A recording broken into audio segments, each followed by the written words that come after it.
Welcome to our virtual Wayland Library event. Tonight we have Nancy Wind back with us to share 10 essentials for hiking. Nancy is the founder of PeaksandPoses Trail Yoga, which combines her love for yoga and the outdoors. And she's been sharing with us her plant-based lifestyle and her yoga, our chair yoga sessions. So we're excited to have Nancy back. Just one Zoom housekeeping note, I am recording and it will be for Waycam. So I'm recording, I am recording Nancy's face only. But if you unmute and speak, we'll get that on the recording. So feel free to do that at any time, or feel free to put your questions in the chat and I will read them aloud. And so now I'll turn it over to Nancy. Great, thank you, Courtney, and thank you to the Wayland Library for having me back this summer. And thank all of you for being here tonight. And before I start, I would just encourage you, if you have a particular question for me or something that you came here to, get some kind of information, feel free to write that in the chat as I go through the 10 essentials, or feel free just to speak up as I'm moving through, sort of my set agenda.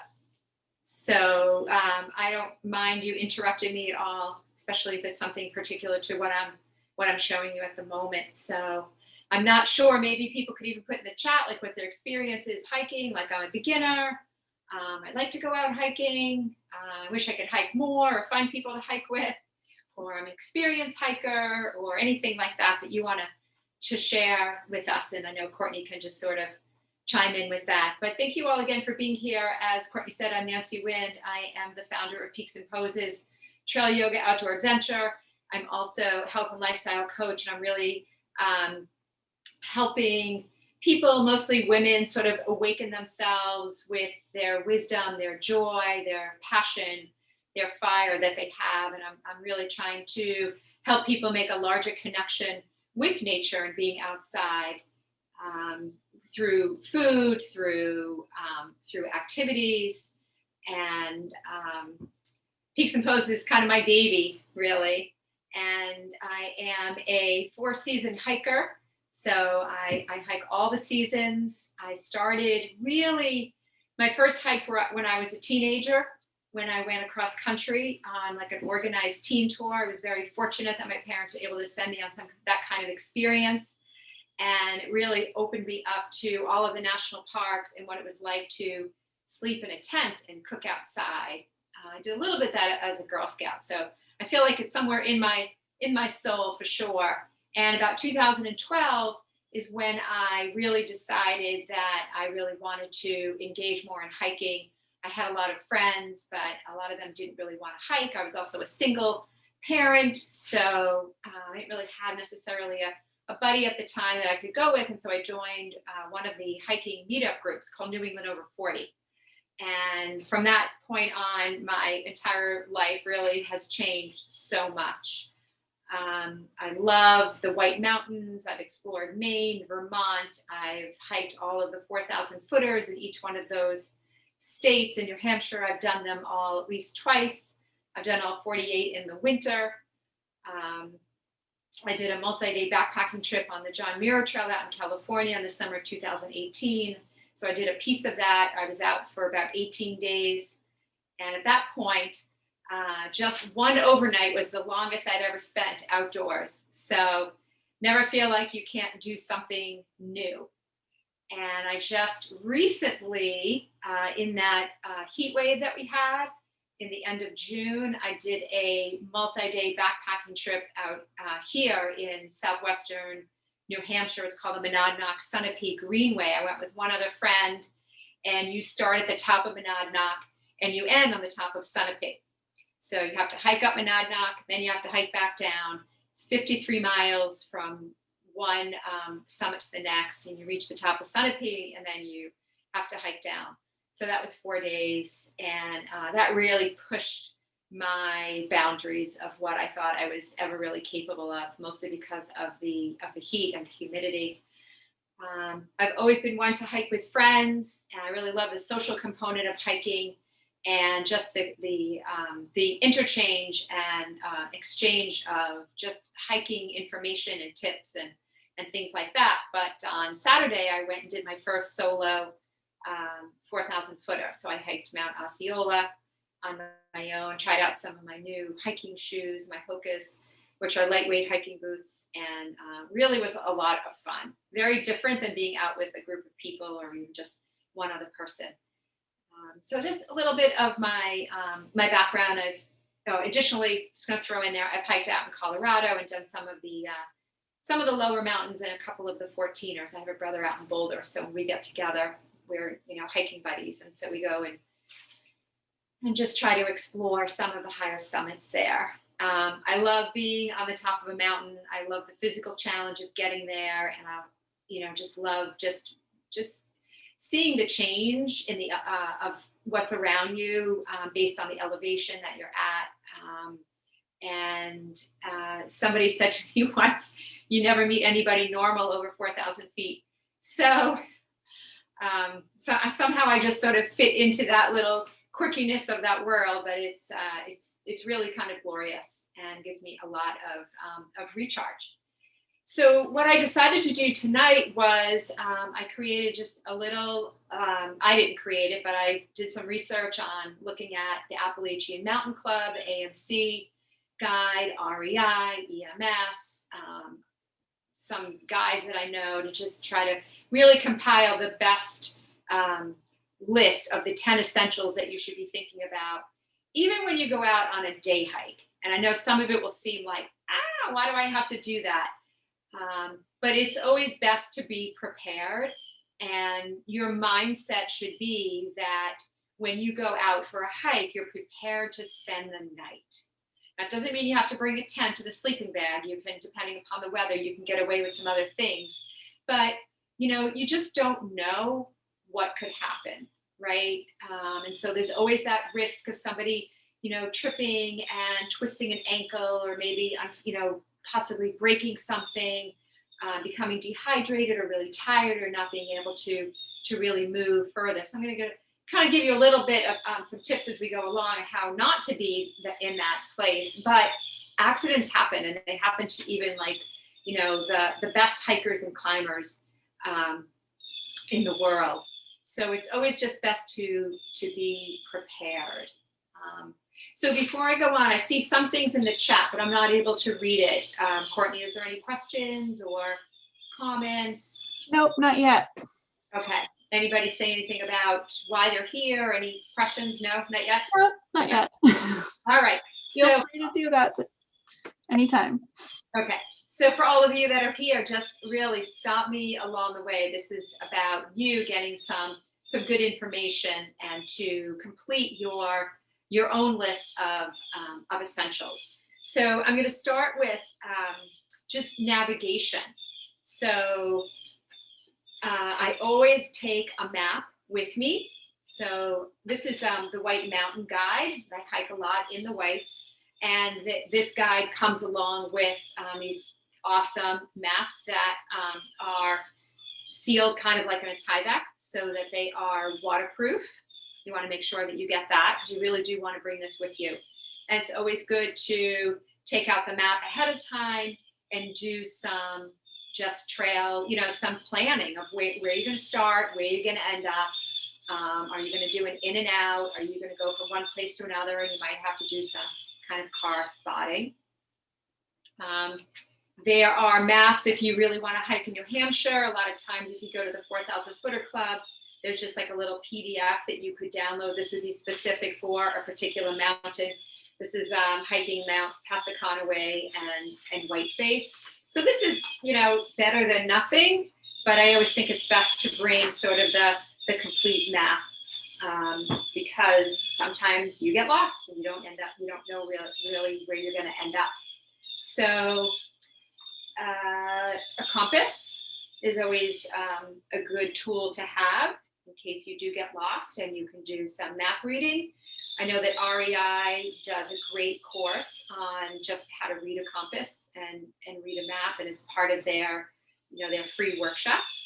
I may be doing one myself in the fall or the winter, but I know that I've taken a class with them, and they're really good there.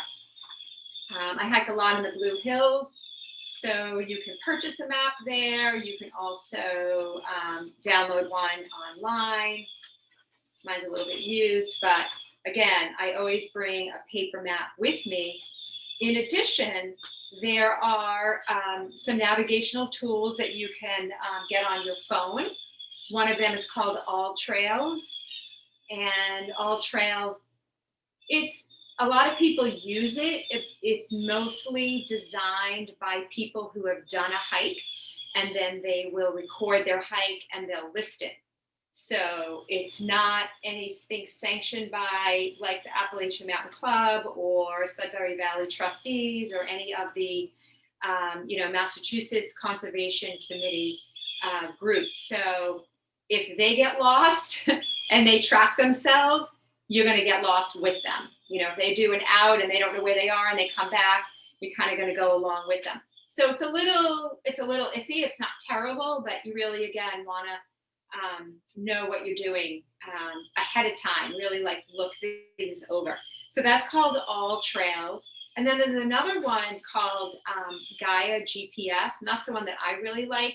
It's probably a little bit, I don't want to say it's too sophisticated, because I use just the bare bones of it and I can figure it out. But what you can do with a paid subscription is you can download a map, and then you can refer to the map when you're not in cell service, and it does tracking for you, and you can take pictures along with it. So that's Gaia, and GAIA, and you can also just open up Gaia and do some tracking, right? From your current position. But I kind of like to download the map ahead of time, because you can really get like a big area. So I think that using an app on your phone is a good addition to the paper map. And I'll tell you why. Lots of times we don't have service out in the mountains. I know Verizon is probably the best carrier in the Whites, but it doesn't always work. Your phone may die and you don't have anything to charge it. So, there's just like a lot that can go awry with technology. So that's why I like to have both. When I do go out with my phone, you want to put it on airplane mode. And this way it's not trying to find the cell tower that's not nearby, and that will really drain your battery. And another tip is you can just go into your settings and battery and put it on low battery mode. So that will just save your battery. Also your display, you can just dim it so that you don't have the brightest display, and that will also save your battery. So just a few little tips. I have an external battery. This is not on the 10 essentials, but it is something that I've now included in my own backpack. It's an Anchor. That's the company that makes them. And they do have a really long charge. So I'll always bring this with me so that I have a backup for my phone. And you can just charge it. It's, I just charge it when I get home, or after a couple of times of using it. It just fits right into it. It's got its own USB port, and it fits in. It's used for any kind of phone. So that's an Anchor external battery. So another part of the 10 essentials is like illumination. So when I was younger, especially when I was going camping, I would always have a flashlight with me. So a flashlight is really hard to use when you're navigating for a couple of reasons. Sometimes I hike with poles. And so if I am hiking at night, that's really hard to hold a flashlight, hold the poles. If you're not using poles, it's also just, you really kind of want your hands free, especially in the New England area. The trails are full of rocks, full of roots. If it's getting dark and you can't really see well, there's just a higher risk that you may trip. And so you really want to have your hands free. So I recommend a headlamp. There's lots of different companies that make them. This one's Black Diamond. And then you can just put it on your head and you can light the trail. This one has some different settings on it. It's got the red light. It's got a little function here that it tilts down, which is really nice, so that if you are, I know we take these when we go camping, and this way you can tilt it down and it's not going to shine right in somebody's eyes. And it's nice that it can tilt down onto the trail as well. I did end up buying a little case, and in there is a little pocket for extra batteries. So some of my friends will carry 2 headlamps. I just carry 1 headlamp, and I carry the extra batteries. And what I like about this Black Diamond one, see if I can get it to work, it does have a locking mechanism to it. So it will flash blue. I'm not going to do it now, but it will flash blue, which will keep it in the locked mode, which is really important, especially if you don't have a case, which I didn't for the longest time. But when you just put this in your backpack and something might press on the button, if it's not able to lock, it'll just drain your battery. So by the time you're ready to use it, you may not even have any battery left. Just sort of like one of those oops, it's happened to me. So that's why I'm just sharing it with you. I've learned a lot on the trail. So this is stuff that I really kind of have bought over time. Hiking, like any other sport, can get to be costly. So I think it's always good to sort of budget things out. What do I really need to have to be safe and to be comfortable? And then you can start adding on some of the extras if you choose. So we've got navigation, we've got illumination, we've got sun protection. So really important. Sunscreen, hat, they sell some of those. They sell some sun shirts, but I've never really been sunburned through any of my clothing. So, I mean, for me, that it's not something that I really, that I wear. I just buy some really good sunscreen and just apply it.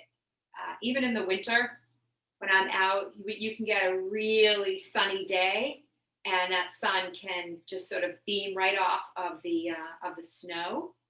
So for those of you who ski, might have that same experience, right? Where you get the sunburn right underneath your goggles. So we're always wanting to protect our skin. I'm not really a hat person. I did bring a hat out in California because, I was sort of told with, just the high heat and the higher elevation. I wore it a few times, and then it just wasn't for me. So I just brought a lot of sunscreen with me and used that. So also some sunglasses are really good to have. I always bring mine in a case in case I'm not wearing them. This way they won't get cracked. So just protecting your eyes and giving yourself some good visibility from when you're out there on the trail. So nutrition. This one's, obviously it's sort of a personal one. I have a little food bag now, not a necessity. I'll show you at the end how I pack everything up in my backpack. So there's a spot where I will always put my food. But I bring, I'm talking more like a day hike. I'll typically bring some kind of a bar or two. I prefer now I'm into like the Lara bars. I went through Cliff bars and all sorts of different kind of bars, kind bars. It's all, sort of a personal preference. But you want to find some foods that have like a good calorie intake, that have some good carbs, that have some good protein, some food that, you're not just going to really just burn right through, but it's really going to be just really nourishing and being able to help you sustain some of the higher level activity that you might be engaging in that day. I sometimes will bring these. This is Cliff makes these blocks. They're sort of like big, chewy squares, and they have electrolytes in them. I was fortunate to sort of think ahead when I did the multi-day backpacking trip to Monadnock Sunapee. I brought some salt tablets with me, so I was really able to replenish that way. I discovered this energy gel, which I tend not to bring with me, but it's a honey stinger energy gel. So again, it had the honey in it, it had some sugar, had some electrolytes in it. Sometimes I'll bring, these are Nature's Bakery fig bars. Just bring in, you know, fruit. I dehydrate all of my own food, so I'll also dehydrate fruit. So that's kind of nice and lightweight. Apples are really good for dehydrating. Pineapple, mango, those are some of my favorites. So, you know, if you're out for a day hike and, you know, your pack probably won't weigh too much, you can bring fresh fruit. You know, you can bring an apple, you can bring grapes. I always bring a sandwich with me when I'm out for the day. I have a lot of friends that just kind of nibble on bars, but it's just never enough. It doesn't really sustain me. So I usually have some kind of salad with, you know, like a chickpea burger or black bean burger or some kind of veggie burger on it, or make a veggie burger sandwich. Every once in a while, I get into eating some kind of nut butter with jelly with bread. Sometimes I go through phases where I'm not really eating bread. The winter, I've got like a little thermos, and I usually make some kind of soup. And unless it's, you know, in the winter, I tend to pick and choose the days that I'm going to go out. So oftentimes, if we're not right up on the summit, we can drop below the summit and we can get some protection from the wind, and hopefully the sun is out, and we can have, you know, take 10 or 15 minutes to have some lunch. So soup is a great one for the winter. You know, it's really kind of your preference, but I would always pack like a couple of extra bars. I remember reading when it was just like those old power bars.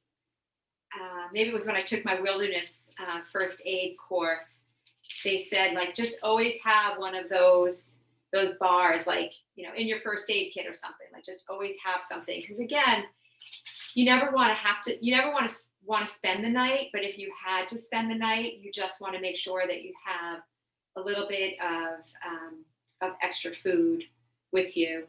One of the other great snacks that I typically bring are the peanut butter pretzels. And also, I know if you're gluten-free, think that you can also get gluten-free ones. But I learned this from my first aid course that I took. They recommended like the crackers with peanut butter. So between the peanuts, the sugar, the carbs, the protein, and the fats, it's a really good combination to either nibble, to take if you're dehydrated, or to actually prevent some dehydration. So if you're feeling dehydrated, it's sort of like a quick boost that can get your, you know, your electrolytes going and give you a little boost of energy to sort of get you over that kind of hump.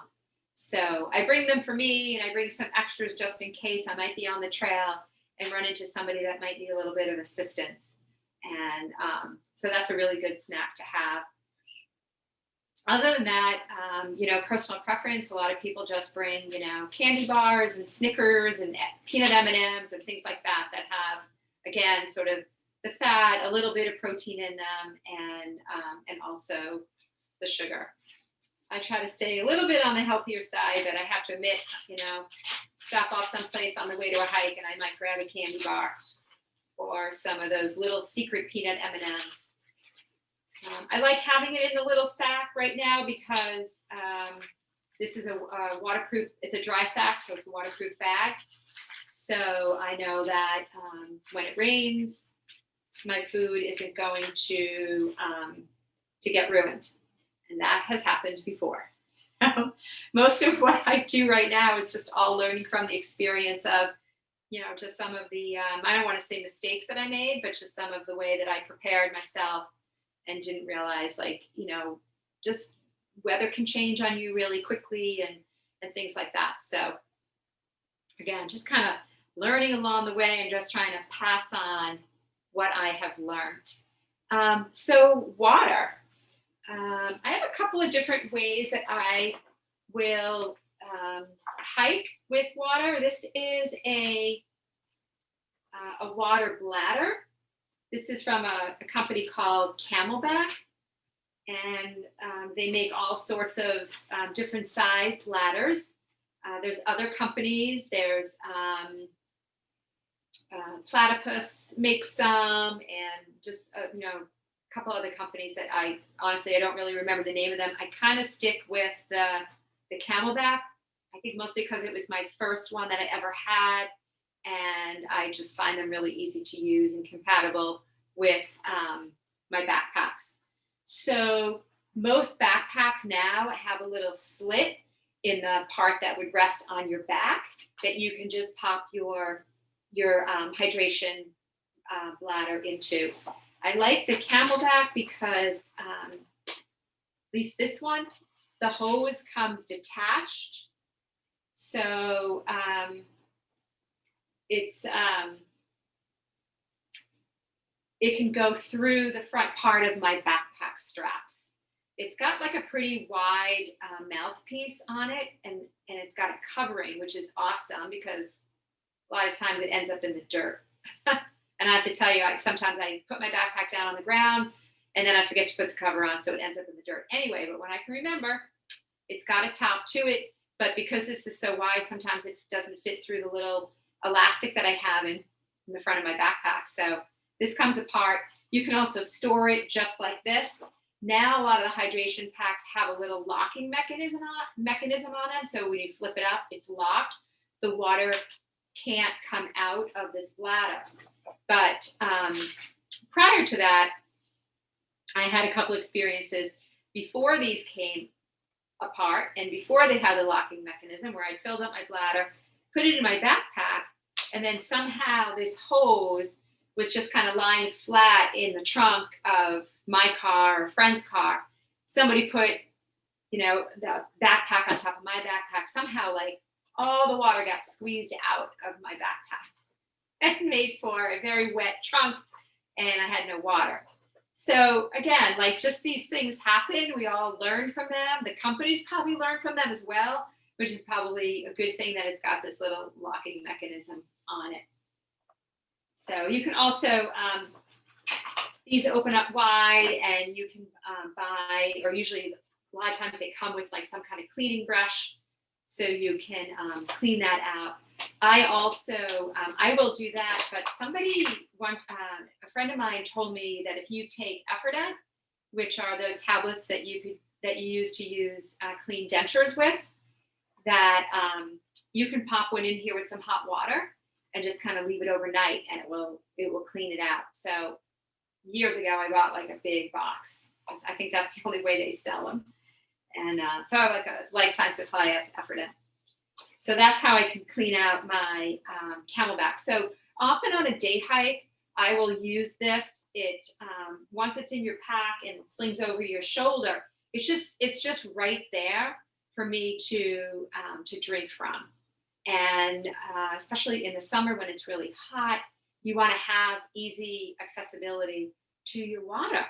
So I don't really want to have to stop while I'm hiking, fiddle around with my backpack, try to get like a bottle out, things like that. Some people do, they don't mind it. I just want to be able to drink, because I drink a lot in the summer.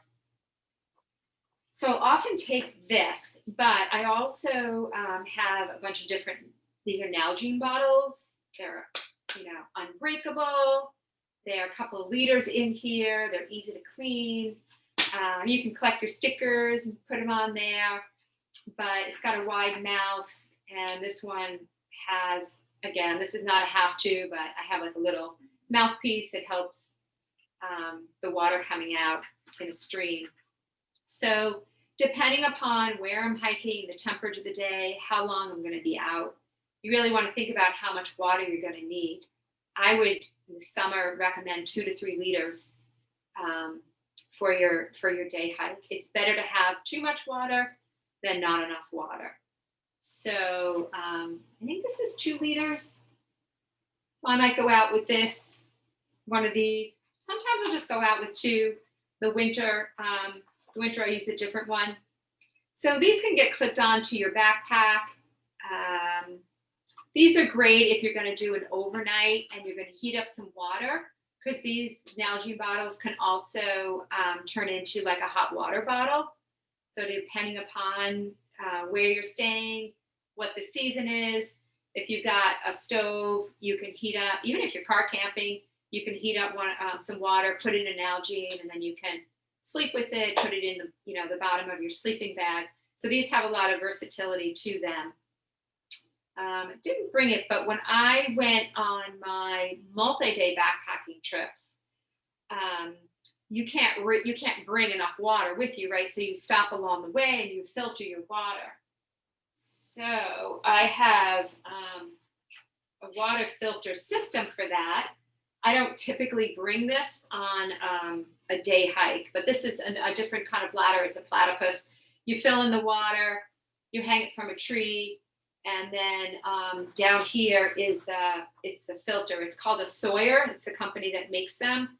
You take off the little top, and all the filtering mechanism is in there, and it drips into a Nalgene or a water bottle. 2 things. This Sawyer does come with a tiny little pouch. So you could take this on a day hike with you with your little pouch. I mean, it wouldn't be a bad idea just to have this, because sometimes you never know. Sometimes you're not going to cross any streams, but sometimes you don't know you're going to run out of water. And if you have your filter with you, so I may start bringing this with me. It's so lightweight. But for a longer backpacking trip, I have just like a regular bike bottle. I got a little elastic around it, and I stick it right here on my backpack. And then I have a Nalgene bottle in my behind me in my backpack. So I've got my water bottle right here that I can drink from. And as we move through the day, we take stops. I'll take water out of here, swap it into the one in the front, and then you got to filter your water as you go. So on this last backpacking trip I did, we filtered water maybe 2 or 3 times in a day, so that we can stay hydrated. And the last day, boy, we were not very happy. It was so the streams were really dry, and there was just this one stream that just basically had like a puddle in it. And you kind of really want to filter like moving water. That's like highly recommended, but we really didn't have any choice.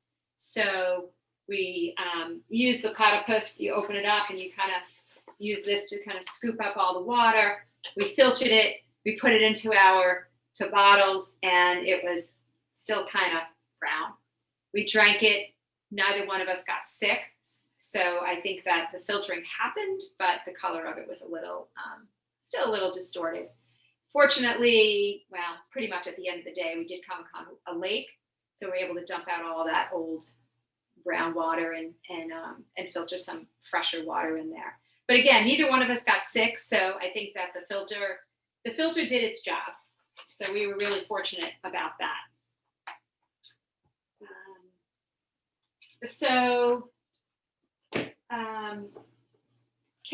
Any kind of bladder and or a Nalgene water bottle.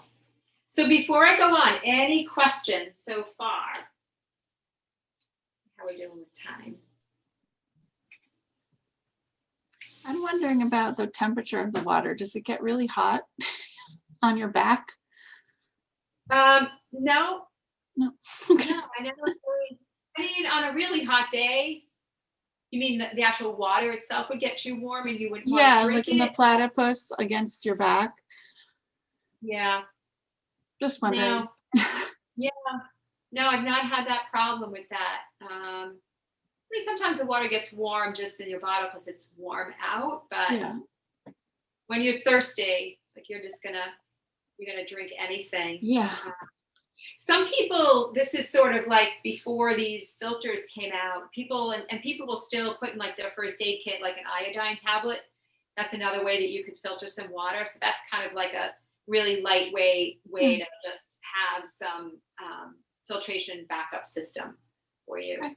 In the winter, when I go hiking, I fill up these Nalgene bottles with warm water because it takes warm water longer to freeze than cold water. And then I have like an insulated little Ziploc bag that this can go in.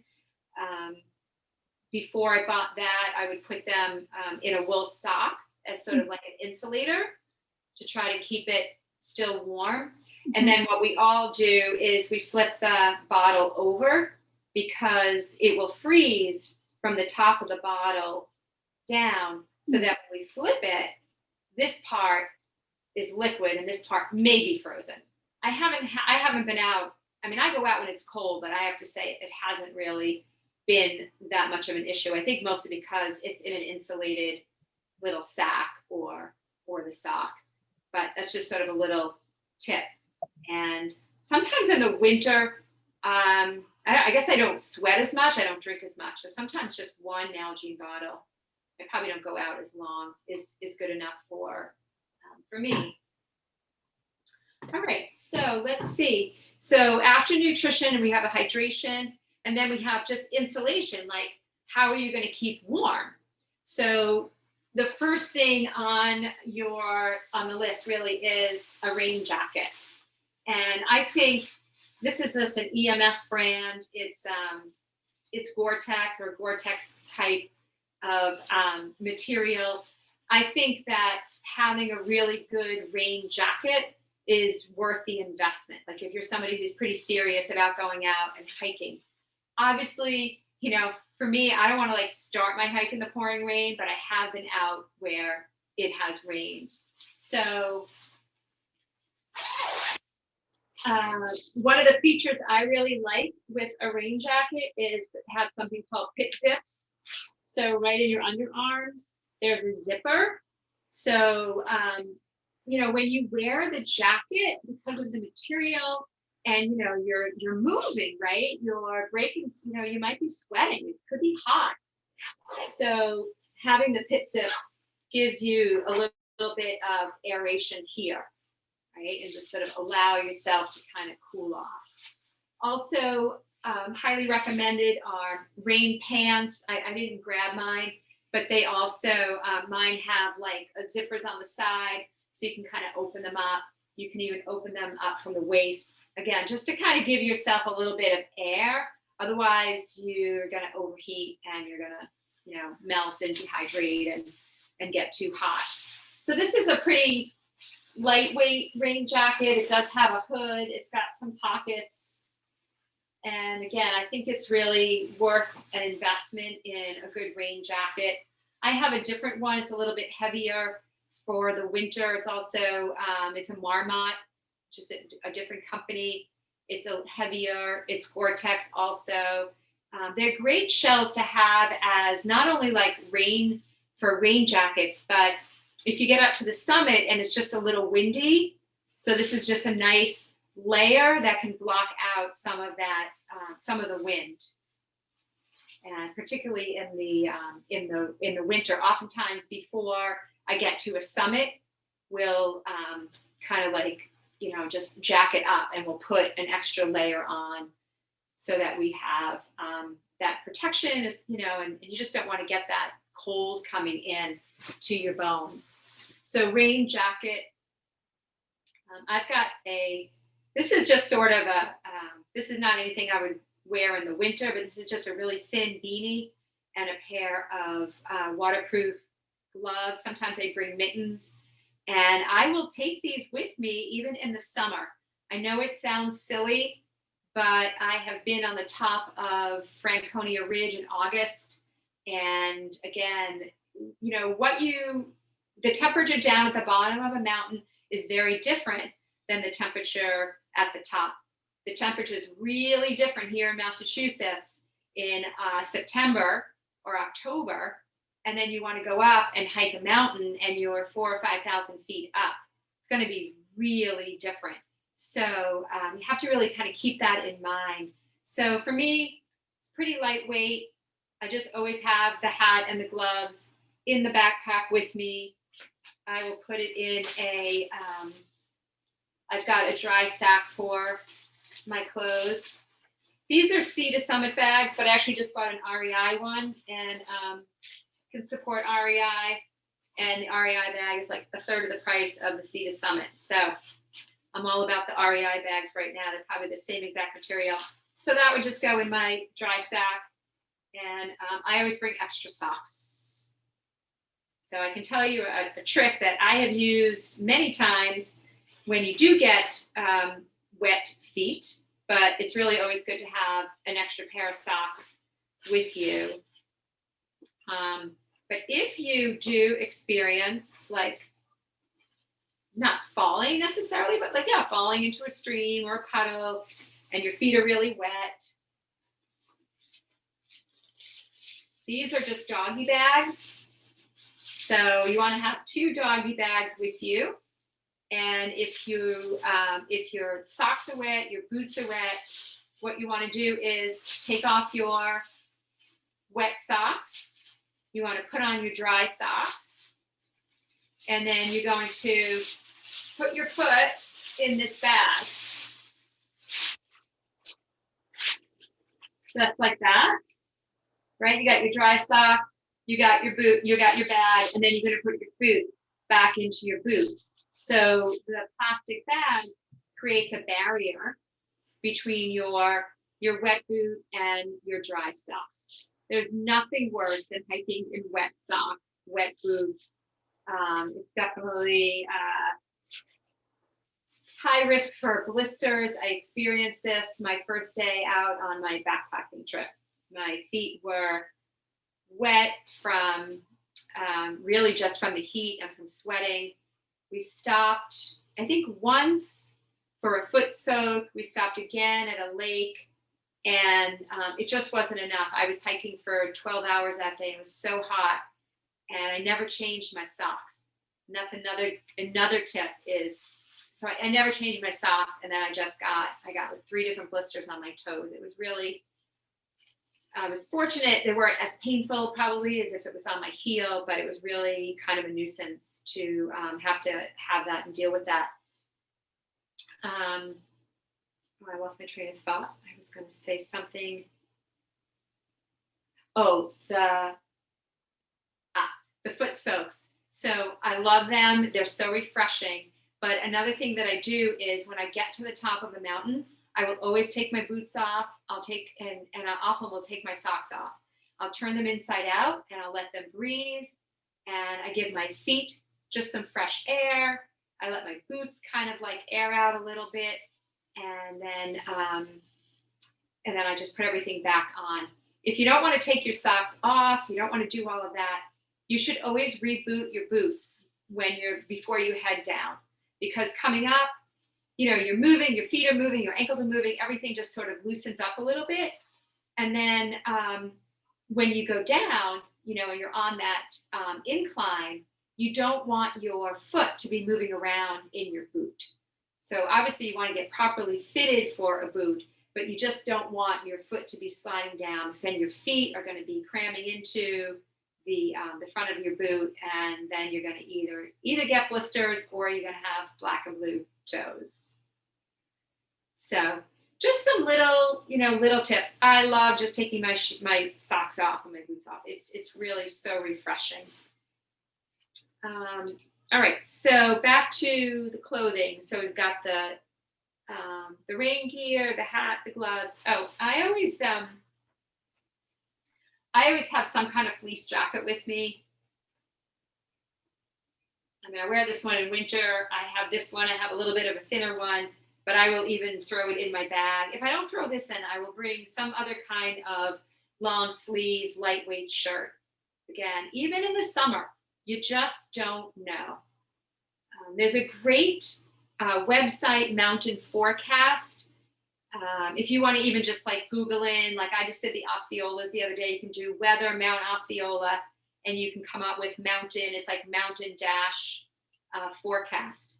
And it's a fairly decent website that tells you like the 5-day forecast of what the temperature is going to be like at the base of the mountain, what the temperatures, you have to kind of toggle between the two, what the temperature will be at the top, sunny, cloudy, highs, lows, wind chill, precipitation, all that. So that's a great website. If you're going up towards Mount Washington, there's also the Mount Washington Observatory that has its own weather station. So you can also plug into that as well. So the other thing with hiking clothes is you really want to stay away from cotton, because what happens with cotton is you sweat and the cotton fabric just sort of absorbs the wetness, and then it kind of clings to your skin, and so it will keep you cool. Well, it might sound great in the summer if you're really hot, but you really want to even stay away from that because you'll get too cold. So you want to get clothing that is like wick away clothing. So what it does is it pulls the moisture away from your body. And if any of you are runners or even just going to the gym, a lot of those clothes, shorts, leggings, tank tops, sports bras, they're all wick away clothing. So, and you can get those, even Old Navy, like if you want to, has decent wick away clothing. So it's not like you have to spend oodles of money on these sorts of things, but I would just stay away from the cotton. So one of the other 10 essentials is really the ability to make a fire. So you could bring like a fire starter. I have now these storm matches. They're in like a waterproof case, and they are windproof. So they've got like a pretty big, I had to cut these. I have to now hold these I made a mistake. I bought the wrong kind, but I made them work for me. But they will hold up in the wind, and they've got a long, I don't know what you would call this, light here. So I also have a lighter now. When we were backpacking, I made the mistake. I brought another box of waterproof matches, and they weren't working. I think it was just so damp. So they weren't working. We were running low on these matches. We only had 2 left, and we had like 4 more meals to cook. So we were just lucky because our 3rd day we hiked into the trail, went right into a village called Washington, New Hampshire, and there was the general store there. Thank somebody, because we would have been, I don't know what we would have been eating, but anyway, we were able to pick up a lighter. So that's probably something that's going to go in my backpack. I mean, obviously you want to keep track of that because it's going to run out, but so some kind of ability to start a fire. And I've talked a little bit about, the possibilities that you might be spending your night. And with, again, you don't really need to bring a tent. I mean, as a backpacker, I have a very lightweight tent, but you can bring a space blanket or something called a bivy sack, which is what I have here. And it's really just kind of like a pretty, it's thicker than than the space blanket. And it's really like an insulated sleeping bag, right? So I can just put myself in here and stay warm. I think this is for 1. Probably could put 2 people in here if you had to, but they do make them also for 2. So again, I don't think, if you're going to go out for a few hours and you feel like you're going to be near, if you really were in trouble, you could call somebody. But if you're really going to go for the day and you're going out especially into the whites, I would recommend, called a bivy sack, Bivy.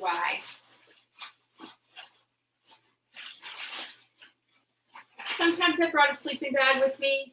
Sometimes in the winter, I have a pretty lightweight sleeping bag.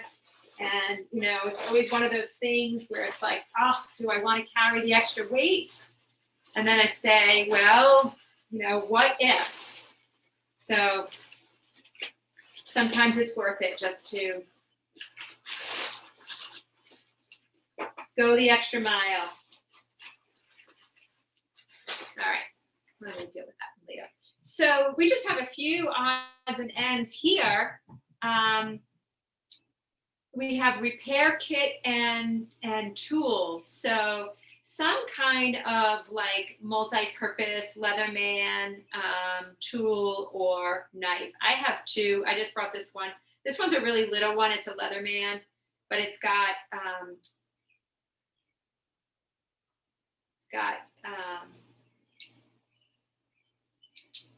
some kind of wrench. It's got a sharp knife. It's got some. It's got something for like a screwdriver, flathead screwdriver. It's got something that you can puncture something in. Oh, it does have scissors. I didn't know that. So I really needed scissors on this last trip. Fortunately, my friend had scissors. I thought the knife was going to cut my moleskin. I'll show you what that is. Moleskin you could buy at any pharmacy. It's really like a thick, cushiony kind of material, and it's got a really sticky back. So this is awesome to put over blisters, or if you feel like you're getting a blister. Sometimes you have like a little sore spot. It's called a hot spot. You can cut this up and just put it on that spot. So I had this like all over my feet, but I'm really excited because I didn't know I had scissors. I thought I did, but I didn't really explore the knife. This is a fairly new knife for me. So again, tiny, but good to have for emergencies. Duct tape. It's not a bad thing to have with you. I wouldn't carry around the whole roll. I've taken some duct tape and put it around my hiking pole. So, or you can just take some off, and this is like a trowel that I have. You could probably put some on the back of the trowel, or if you have, if you've used a lot of your duct tape at home and you're down to the last little bit, throw that in your pack. But it's just like good sort of backup. We've duct taped people's boots together. We've duct taped poles. We've duct taped. When I went on the John Muir Trail, the shirt that I was wearing was falling apart, and I only brought one long sleeve shirt. So I was like duct taping my shirt together. So it's worth having a little bit of it. You never know when you're going to need it.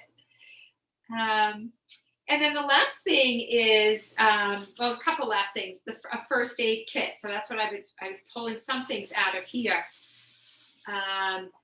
Bug spray.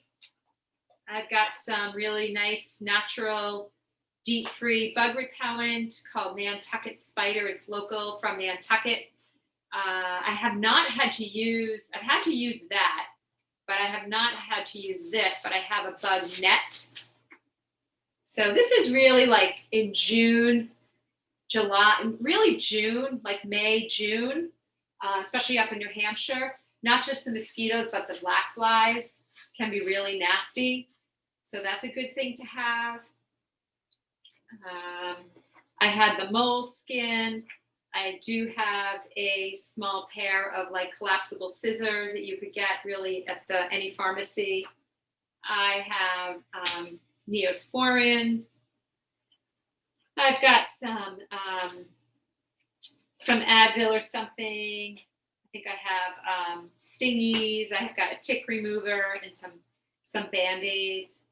I would say I think I have a razor, single edge razor in there as well. I would say if you and I just put it like in a cosmetic bag. So I think for a first aid kit, I would stay away from buying a pre-made one because mostly what they put in those are Band-Aids and gauze, which are fine, except that you really do want more than that. You want something like, I have antiseptic wipes, so you want to be able to clean out a cut or a scrape.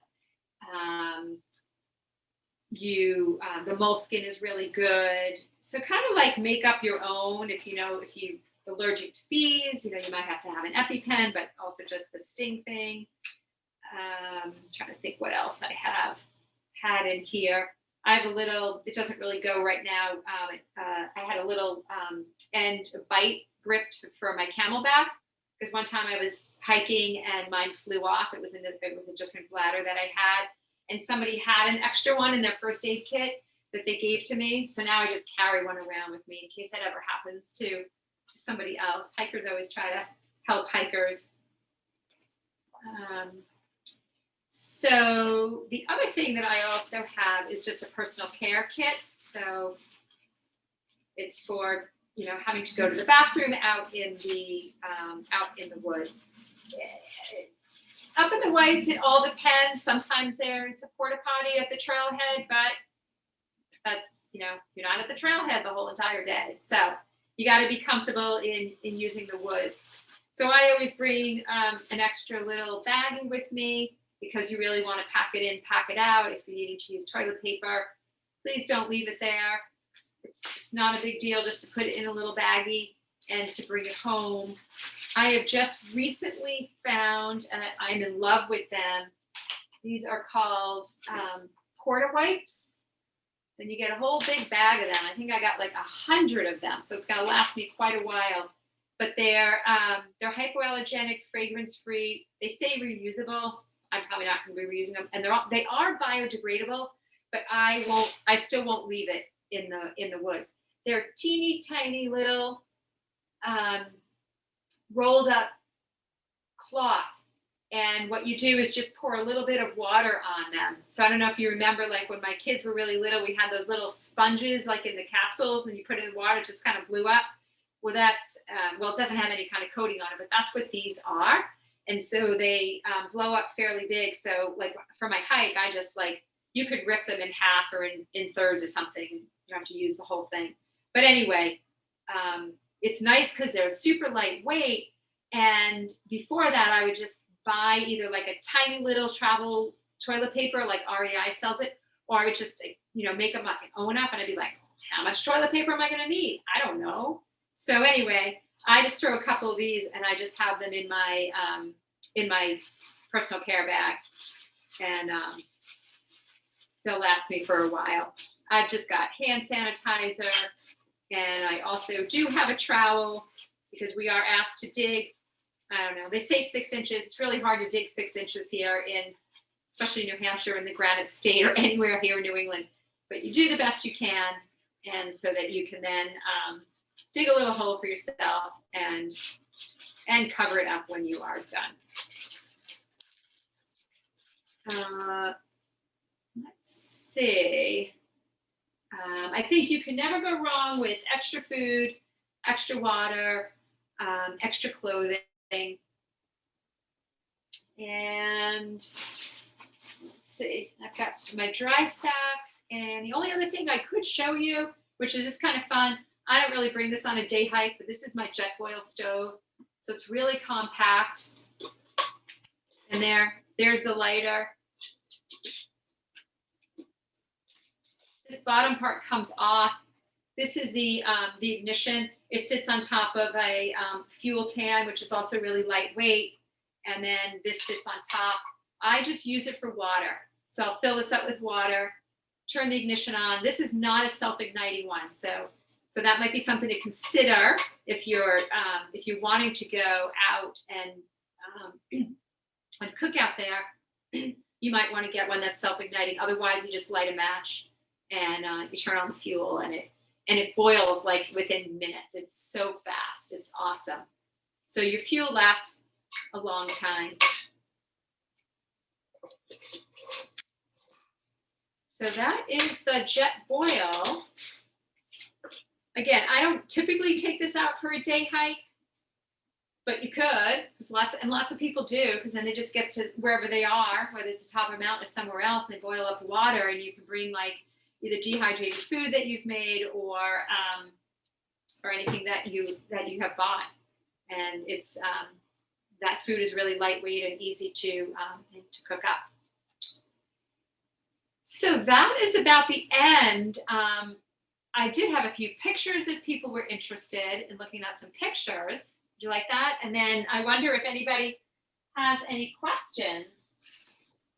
I know we're just about at 8 o'clock or a little bit over. Yeah, feel free to unmute if you have a question or type it in the chat. I'm wondering about the weight of your backpack. Have you weighed it? Oh, and I was going to show you how I pack everything up. Oh, that's right. Too. Yeah. So how is the lighting? Let me see if I'm just going to turn this light on a little bit. That's better.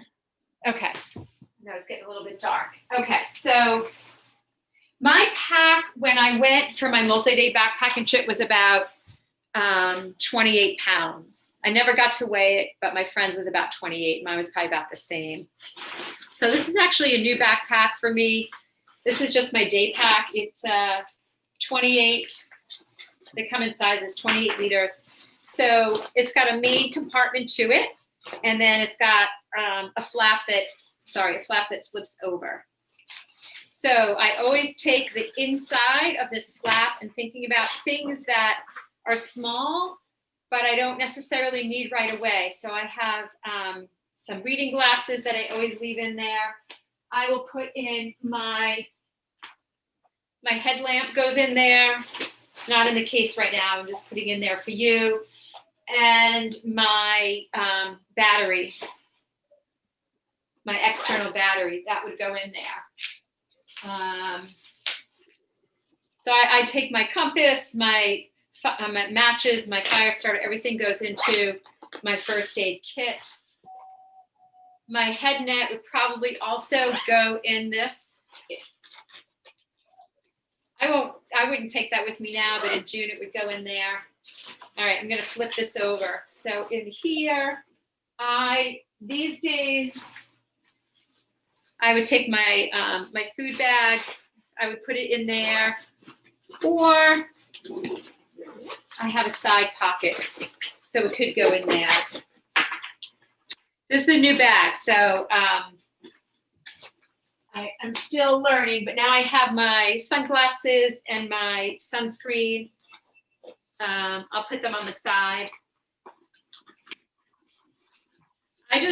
Whenever I go out, I try to put everything in the same exact place. And it might seem a little, I don't know, I don't even know if it's anal. It's just like, especially in the winter, you don't want to spend time having to go through your backpack to try to find something, right? So the quicker you can access it, the better. I would take a map, and I would also put that in the top part. So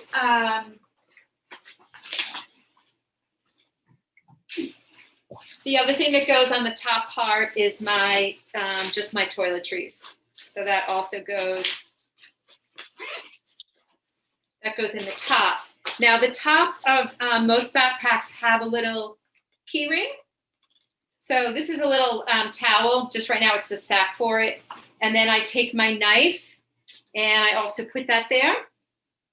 So I always know where my knife is. You could also put your knife if you wanted to. There's always like a pocket here that goes around your hip. I usually have in there as some chapstick, some sun protection for my lips, and I'll often put like some kind of food that I want to eat in there. So a lot of times my pretzels will go in there. So I tend to have my knife in here. I don't really, it's so rare that I need the knife. So it's not like, doesn't have to be that accessible. So I'm not going to put that in now, but that's where that would go. And then I would take my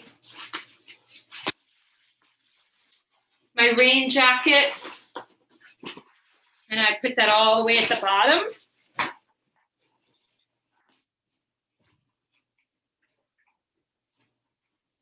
And I told you about the bladder. So my pack, you can't really see, but it does have, it's got a little slit in there where I can put the bladder in. And it's got a little Velcro that it secures in there. And then this is the part that doesn't really fit. So I'm putting that back in backwards. And eventually that goes, every backpack these days has like a little hole here. It's got even a little picture of a little water droplet. So it's showing you that's where your water hose goes. This is a Deuter bag. I really like them. They fit me. So all my backpacks, I have one North Face one, but all my other backpacks that I use regularly are Deuters. So that would get connected down there. And then it's really my first aid kit also goes down. Now it's going down to the bottom, but this backpack, what's cool about it is it's got some zippers in the front that goes right into the inside of my pack. So anything that's at the bottom is also easily accessible. And then I would put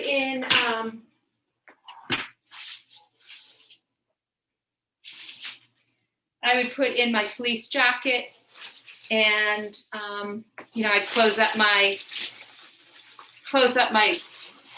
bag for clothes. I'd put that all in there. And I didn't put this all the way in. The bivy sack also would go down in the bottom. Lots of things down at the bottom because you don't really need to use them. The things that really are top are maybe some extra clothing, and then my lunch for the day. That would go on top. So I don't really know how much this one weighs, but it's not really that heavy right now. Obviously the water is going to weigh a little bit more, right? It's going to weigh down a little bit. And I also have something for my phone. I've got like a little clippy thing that I can put my phone in. I have a different one for the winter where it would be a little bit more protected from the snow. So I know we are way over, but I'll show you just a few pictures and then I'll let you guys go too. So I think, Courtney, you have to allow me to share my screen. Sure. 1 second. Sorry. I think that, there you go. Okay, so let's see. This will work. I just have a couple of pictures for you guys. Oh, wrong one. So not that one. Here we go. Yeah, so let's see. You guys, are you able to see that? Yeah. Okay, so that's just Carrie and I at the start. We had already hiked up to the top of Monadnock, and we were well, and then we came down and we're on our way. And so this was the water that I was telling you about that was really kind of yucky. And then we found, this is Lake Solitude. This is about a mile before we got to the top of Mount Sunapee. This is where we were able to filter some better water. So there's just the whole filtration system. It takes a while, not a while. It's not quick because it's just kind of like drip, drip, drip. But it's a nice time just to take your boots off and chill out and relax a little bit. And Carrie did fall in the stream. She just slipped in one day when we were trying to get water. So we had her in the doggy bags. And they really do work. It happened to me also. I have a great picture of me, not in this show, but. And then this is just the jet boil set up for our last evening. And then I just wanted to share with you one of our outhouses that we got to use when we were backpacking. Oh my goodness. I know. Usually they have walls. It's a very different experience. We did not see anybody on the trail. There was nobody camping where we were camping.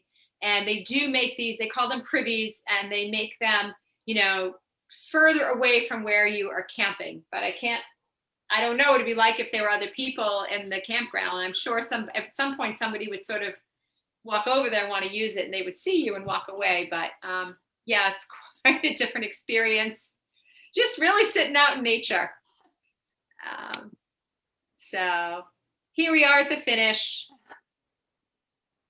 This is the top of Sunapee. There was a tiny little sign, and Carrie was really disappointed. She thought there was going to be a big, huge sign telling us that we were done, but there really wasn't much of one, but we knew that we were done. So it was super fun. So yeah, thank you for attending the 10 Essentials for Safe Hiking. And I really appreciate you being here tonight. And you can check me out on PeaksandPoses.com, which is my website. And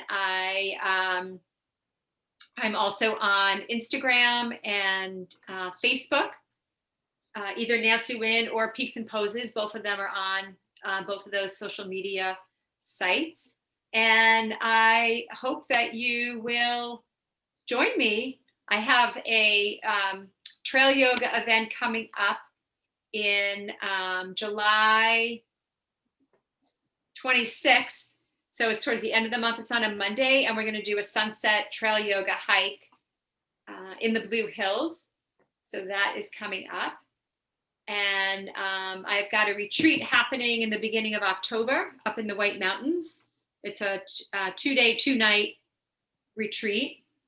And that's going to be posted on my website soon. We're going to be hiking and doing yoga, and we're going to have our chef Majid cook some plant-based meals for us. So let me come back to all of you. Yeah, so thank you so much. Thank you so much for being here today. Yeah. Does anyone have any last questions? I think everyone's taking lots of notes. Taking notes? Yeah. Thank you so much for this. Some great tips, and we've got a great list to work with. So happy hiking. Excellent. Well, thank you so much. And thank you, Courtney and the Wayland Library, and for all those who have attended. Thank you so much. I hope to see you sometime in the future. Okay. Everybody have a great night. All right. Bye-bye. Bye.